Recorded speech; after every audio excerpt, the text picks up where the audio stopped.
resources are very limited in Elmore County. We have one of the lowest tax rates in the state of Alabama. Revenue is flat, and all agencies don't have enough funding to go around. Probate Judge John Insland says that's the case for his office, and one of his 8 discretionary funds helps fill the void. One fund in particular directs all $1 copy cost to be used at his sole discretion. On average, it brings in a little under $100,000 a year. Multiple records requests turned up hundreds of documents that showed these discretionary funds, some that by statute are essentially blank checks for Insland's office, paid some employees tens of thousands in supplemental pay contracts.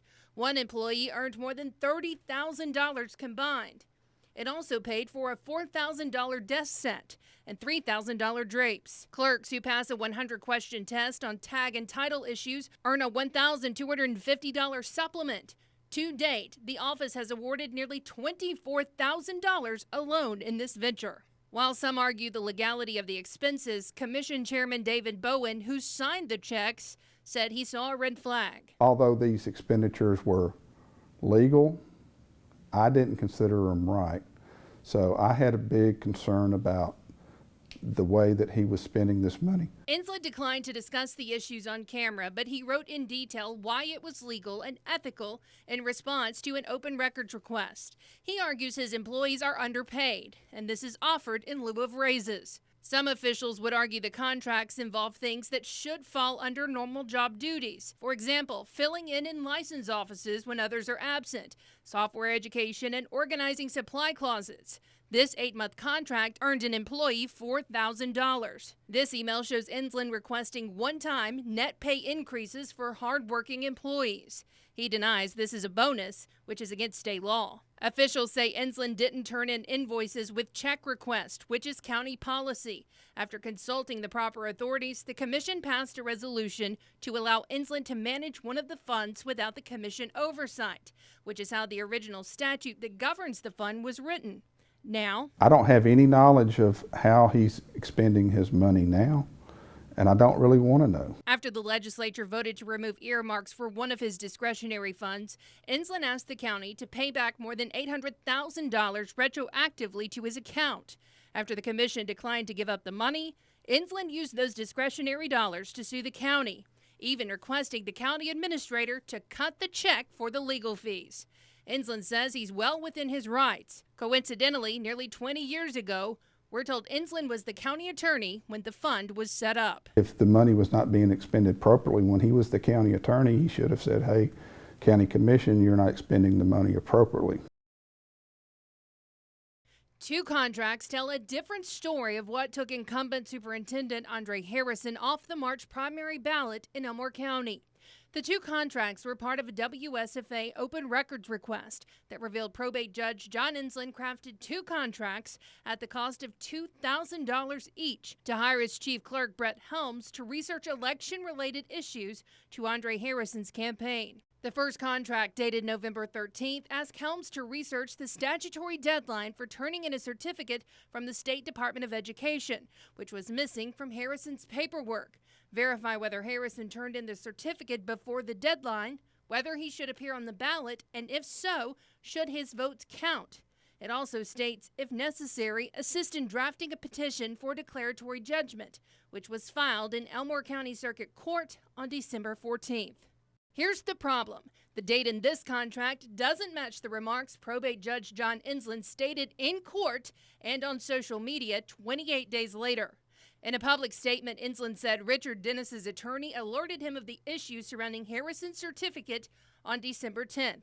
Insland goes on to state he was not aware of the statute for the certificate, nor had he discussed this with either candidate, despite our document showing Insland discussed this issue with his chief clerk a month earlier. The second contract, dated January 4th, 2016, charges Helms with researching statutes surrounding Harrison's campaign and assisting in writing another petition for declaratory judgment on whether Harrison is violating the sore loser law by running as an independent. This time, Harrison prevailed in court. We requested an on-camera interview with Insland on Monday. He said, "I am not available for an on-camera interview. I have no interest in that. I will do all that I'm legally required to do to satisfy your request for public documents." Harrison responded to our findings in writing. While I'm disappointed with the apparent lack of honesty surrounding this matter, I have no interest in pointing fingers or questioning the motives of other officials. My focus remains on working to educate the students of Elmore County. The money used to pay this contract comes from one of the probate judge's discretionary funds. Helms made more than $30,000 over the last 3 years in contracts based on the documents we've obtained in multiple open records requests. Jennifer Horton, WSFA 12 News. The allegations and conclusions outlined in this 21-page report involving the actions of former U.S. Marshal Art Baylor are so sensitive, some portions are unfit for our broadcast.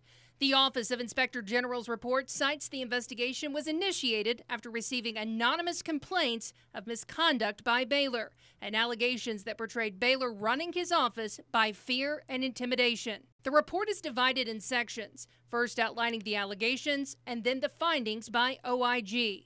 The searing allegations include provocative statements by Baylor involving the nickname of his penis, multiple references to size and other deputies' anatomy and how it would be used, and that he openly discussed a sexual offer during working hours in the marshal's office.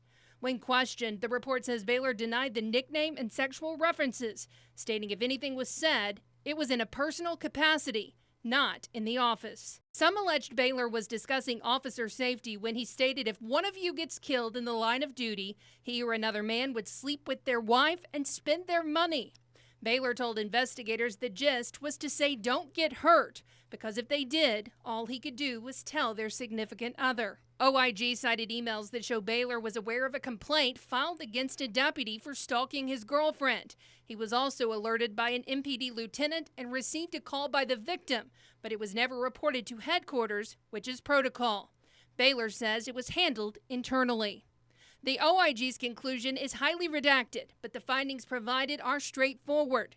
Baylor directly violated 2 policies by failing to report a stalking incident and engaging in harassing conduct that was intimidating and hostile, affirming the comments about sleeping with a deputy's wife and other lewd sexual comments about encounters and sexual anatomy. The OIG examined Baylor's emails and text messages, along with other items that were redacted from our report. The report also indicates OIG conducted interviews, but those names were also removed. We reached out to Baylor before this report, who stood by a comment he made in 2015, calling the OIG report, which was not public, fatally flawed, citing his accusers had a racial animus after 2 black men were promoted. Baylor also stated he was never given the opportunity to confront his accusers.